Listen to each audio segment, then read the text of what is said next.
Gildan Media, a division of Recorded Books, presents It Starts with Passion. Do What You Love and Love What You Do by Keith Abraham. Narrated by Ryan Burke. Nothing great happens until someone becomes passionate about something. Preface. This is one of my favorite quotes. Think of anything that has been achieved in the world.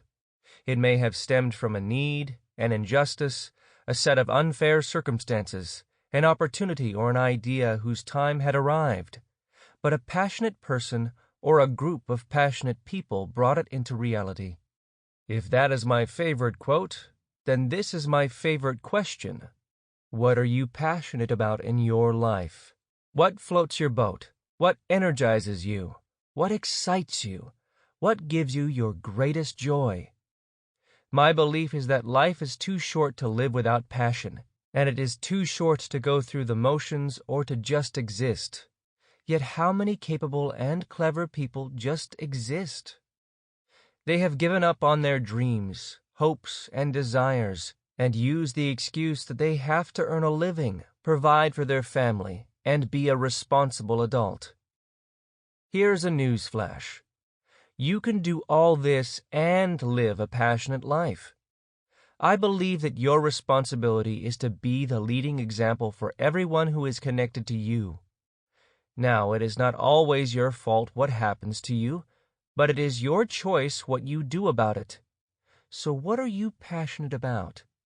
This book is about providing a catalyst for those people who are ready to have more, be more, and achieve more for themselves, the people who mean the world to them, and the community they are a part of. This book has been specifically designed for those who want more out of life, who want to be more in their life, and who want to live a more passionate life. They want more than just to exist. They want to live, love what they do, and do what they love. So the question is simple. Is this you? Are you ready to live a more passionate life? Do you want more than just to exist? Do you want to love what you do and do what you love? I have created this book to inspire, instruct, improve, and inform you on your journey to discovering what is important to you, what matters to you, what is meaningful to you, and what makes a difference to you. Enjoy the journey. Keith. Introduction. The 4 parts to creating a passionate life. Most people want certainty in their lives. They like to know where they are going and what is possible for them to achieve. They want to live a life that is meaningful by doing work that matters and by making a difference to the people who count for them. Meaningful. How to create certainty in your life. Everyone needs to find meaning in what they do and in the role they play in their life, their business, their career, and their community. As individuals, we need to understand the connection that comes from the alignment of our purpose, passion, and personal goals. This one statement encapsulates the premise of the whole book. It is the basis for turning the goal-setting process on its head, leaving the conventional, oh-so-yesterday approach to achieving and finding a bold new way to be more, achieve more, and have more of what's important in your life. In the first part of the book, we discover the power of harnessing the 1 to 3 driving emotions each of us has, the power that forms the foundation on which all of our successes are built. When people identify the magic of their personal positive driving emotions, the byproduct is a laser-like focus and a level of satisfaction that becomes self-perpetuating. Milestones. How to gain clarity in your life. Dreams and desires are the foundation, but it is the clarity that comes from a set of clearly defined milestones that truly transforms intentions into actions. What is measurable becomes attainable. The clarity of a person's milestones allows them to measure their progress and impact. As will be shown in Part 2, Aligning your emotions, mindset, and actions creates an unbreakable personal connection. This connection is created by an easy-to-remember process. Feel, think, do. When you start to set goals based on how you want to feel and establish your key milestones along the way to gaining that feeling, then in taking the physical action, your goals become achievable faster through an effortless level of activity. It is this simple process that turns someone who is uninspired, lost, and frustrated into someone who is passionate and making planned progress. As you create certainty, you gain clarity. To gain clarity, you must have confidence. With confidence comes the ability to let go, certain that your goal will be achieved, which allows you to take the required action. Mindset. How to enhance confidence in your life. Rarely is it a person's level of ability that stops them from achieving their goals, dreams, desires, and ambitions. Most often, they are held back by their lack of confidence and belief in what's possible for them, what they're capable of achieving, and whether they are worthy of that level of success. This becomes the prison people build for themselves. On our life's journey, each of us needs to become a living example of a person who is certain, has clarity, and believes in our ability to achieve our goals, both personally and professionally. And we need to strengthen and reinforce this mindset on a regular basis. It is this mental muscle that is pivotal to our ability to tap into and release our potential. All of us know in our heart of hearts what we need to start doing in our lives and what we need to stop doing in our lives. We just need to be given the hows to transition ourselves from where we are today to where we want to be tomorrow. In Part 3, we explore 8 time-tested personal growth strategies that become a vital catalyst for removing your emotional shackles, mental roadblocks, and physical excuses. My goal is to assist you in creating a level of confidence that will allow you to let go of your goal and focus on your intention, relinquishing the worry of whether the goal will come true, and making it happen in your life. Momentum. How to live consistently in your life. Motivation is so 80s. Life is not about how motivated you are. It is about how much momentum you have behind you. With momentum, you can achieve the unthinkable and the impossible in your life. It is about making the transition from being consistently inconsistent to becoming consistently consistent in your attitude, actions, and attributes. It is about an evolution of self, not a self-imposed short-term revolution. The 1% concept is about taking small incremental steps that are easy to implement over a period of time. This type of action, taken consistently, will move you closer to your goal and to the type of person you want to become. This improvement concept works, as it minimizes the mountain of excuses most people have and diminishes the fear of failure, the fear of success, and the fear of change. Anyone can react and respond. When you are in flow, however, you become the one who is proactive and progressive rather than reactive. You take on the philosophy that a good plan started today is better than a perfect plan started tomorrow. As Part 4 shows, creating real momentum in your life becomes the catalyst that recharges, refocuses, and replenishes your soul, spirit, and sense of purpose. Momentum is not about making major changes all the time.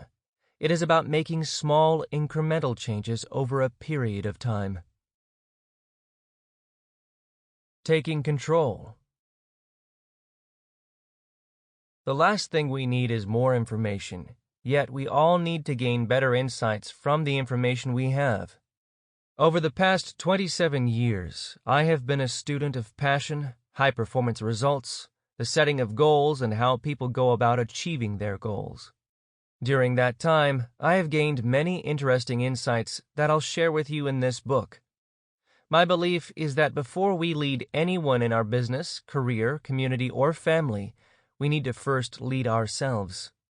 A good friend of mine, Lori Montague, once said to me, Either you will set your own goals, or you will be part of someone else's goals. Discovering our passion, purpose, and life plan is one of those great opportunities each of us has to take back control and to focus on the controllables in our life rather than the uncontrollables. How often do we lose focus, sweat the small stuff, and get tied up in issues we won't even remember in a month's time? If there is one insight I have gained, it is that when we pursue our passion, the world has a habit of giving us access to an express lane to our goals. All we need to do is be clear about it and focus on it. If you knew me personally, you would know that I am practical and a realist, so of course I know you will still experience challenges, roadblocks, and circumstances that will slow you down from time to time. That is all part of the journey and the lifelong lessons we need to learn along the way. I also know that most people want certainty in their life. The only way you gain certainty is to create clarity, because with clarity comes greater confidence in your ability to produce the results you want, and with that confidence comes a level of consistency that leads to certainty. And that is what this book is all about: certainty, clarity, confidence, and consistency. If you want to improve, increase, or develop any of these 4 elements, you are listening to the right book at the right time of your life. It Starts with Passion is a book packed with insights supported by in-depth research, easy-to-understand concepts, inspirational stories that will engage you, and practical how-to ideas you can apply to your own set of circumstances to make real transformational change in your life as you discover your dreams, create your goals, explore your life's purpose, and pursue your passions. Part 1. Meaningful. Creating certainty in your life. 1. Find your why. It is not what or how or when or where that is important. What really matters is why you want to do something in your life or seek to achieve a goal. The premise of this book, the foundation for a great life, rests on this quote: "When the why becomes clear, the how becomes easy." When you are clear on why you want to do something, you will find how to do it, or often, in some strange and mysterious way, the how will find you. You will meet a person who knows a person, or you will read an article that gives you an idea about how to achieve your goal. The challenge is that most of us don't start with the why. We start with what we want.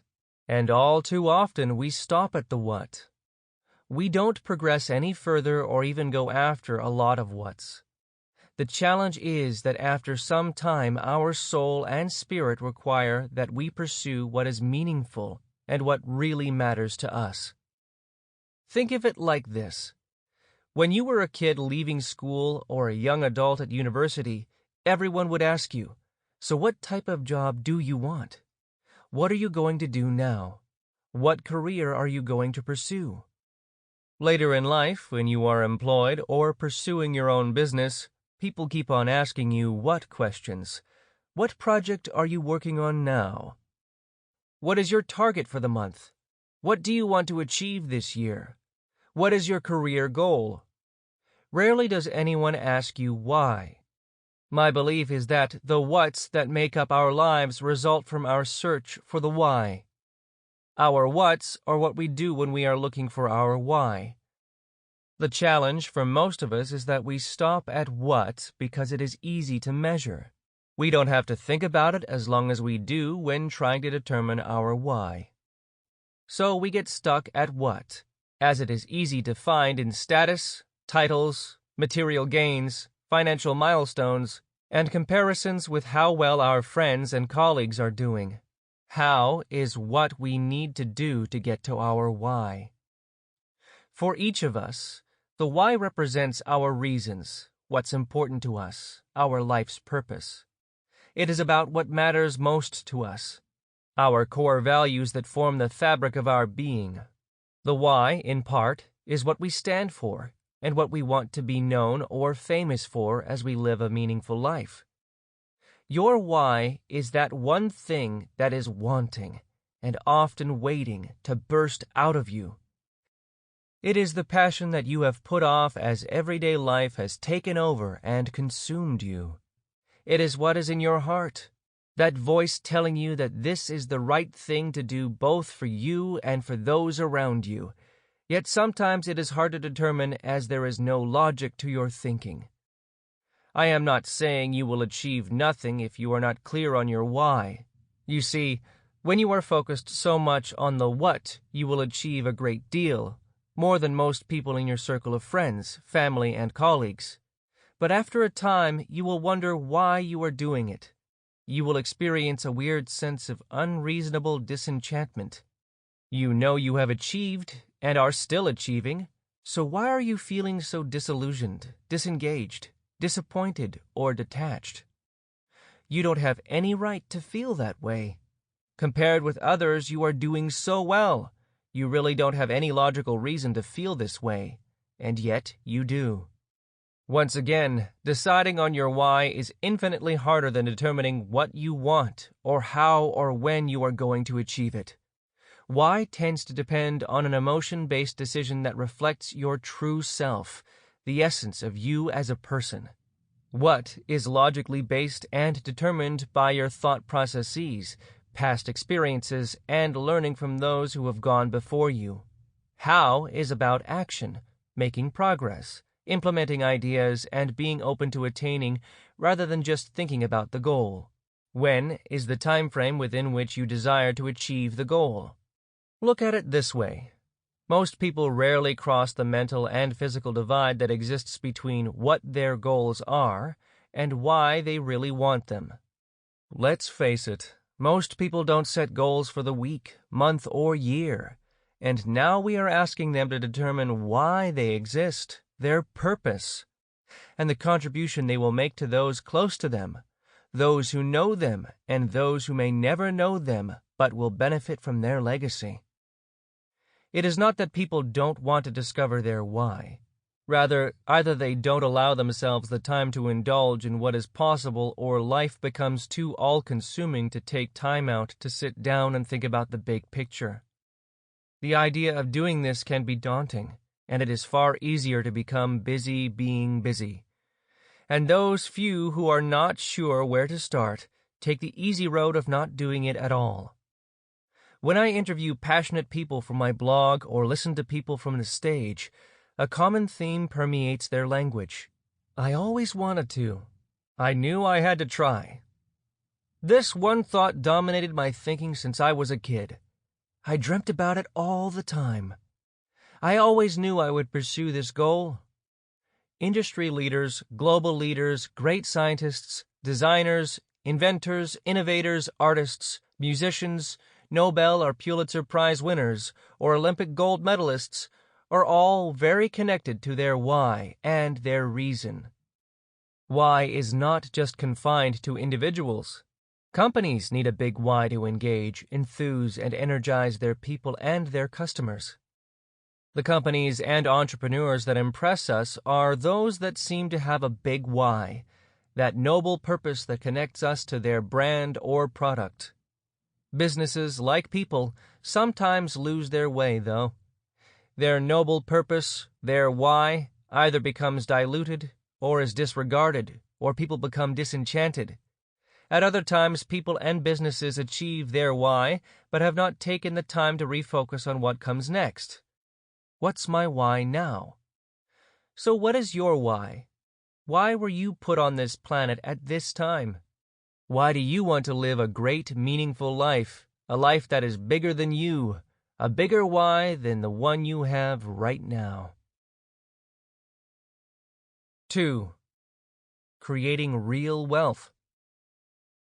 For most people, money is important. It gives them choices, options, and provides them a certain type of lifestyle. I believe real wealth is a combination of 3 key components, which I call external wealth, internal wealth, and eternal wealth. External wealth is measured by what you have, whether that be your employment, business title, community status, money in the bank, the type of suburb you live in, what you own, the interests you pursue, and even the car you drive. Most of society measures people using this one criterion. However, such achievement or wealth does not guarantee happiness or overall life success, whatever that may mean for you. In my travels, I have met very wealthy people who are surrounded by the trappings of success and appear to the outside world to be high achievers without a worry in the world, yet they are miserable and unfulfilled in their life. Internal wealth is measured by how much you like yourself. It is about self-love, the ability to like who you are, what you are doing, and the difference you make. This type of wealth is not measured by a balance sheet or bank account. It is measured by how you feel, how happy you are, how much love is in your life, and how filled with joy you are right now. Perhaps life for you just feels right. The final component, eternal wealth, is measured by what you do for others. It is about the legacy you leave for others to enjoy, the benefits you create for others, the values you pass on to those who know you personally, and to those who know you from afar. It is about the gifts you create and leave for others to benefit from, both while you are alive and after you have gone. It is not necessarily about creating a foundation or trust, but about creating a legacy that is bigger than you, outside of you, and will live on after you. If you want to explore this idea further, ask yourself these questions. External wealth. What material wealth and success do you want to achieve in your lifetime in order to feel secure, happy, and fulfilled? Internal wealth. What do you need to achieve as a person to feel a greater level of self-love? Eternal wealth. What legacy do you want to create for others to enjoy and benefit from both while you are here and when you are gone? 3. Be out of balance to be in flow. So often gurus tell us to find a balance in our life, but what does that really mean? 8 hours sleep, 8 hours work, and 8 hours fun? I'm not sure if balance can be achieved through time allocation. However, it can be achieved by taking small, incremental steps that create a state of mind, a feeling of being in flow. What do I mean by being in flow? It is best explained as the feeling you have when everything is working out for you. Goals are achieved with a greater sense of ease, even a feeling of effortlessness. One opportunity leads to another, and that leads to another, which ultimately opens a door for you to attain a goal you had previously had no idea how you could achieve. It is a set of circumstances that manifest themselves in your life, connecting you to the right person and moving you forward and closer to your next milestone. It does not mean you have no challenges, but you seem to be able to take them in your stride. You are calmer, more composed, and find simple solutions that are easy to implement and resolve the issues. Often what happens is that in hindsight you see or find the reason for the challenge being given to you in the first place. Being in flow means being on purpose, pursuing the goals that are right for you, living the life you have predetermined, and believing you deserve those results. The opposite to being in flow is being stuck. Have you ever felt stuck in your life? Nothing seems to be working for you, and every corner you turn reveals another roadblock. Challenges mount up, one after another, and you feel the whole world has conspired to make your life a living hell. That is what being totally stuck means. A stuck state does not happen overnight.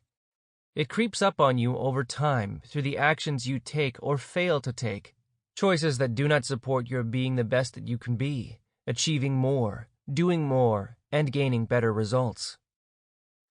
Let's look at why you get stuck and what you can do to get back into flow.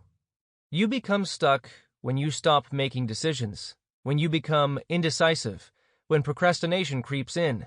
Procrastination is the biggest contributor to being stuck, because procrastination is the greatest robber of self-esteem and self-confidence. What you need when making a decision is self-confidence in the choice you make. The problem normally begins when you put off the little things. then bigger decisions, until finally you avoid making any decisions for fear of being wrong or facing scrutiny or criticism for the choices you make. Doubt is a byproduct of procrastination and a catalyst for undermining self-confidence.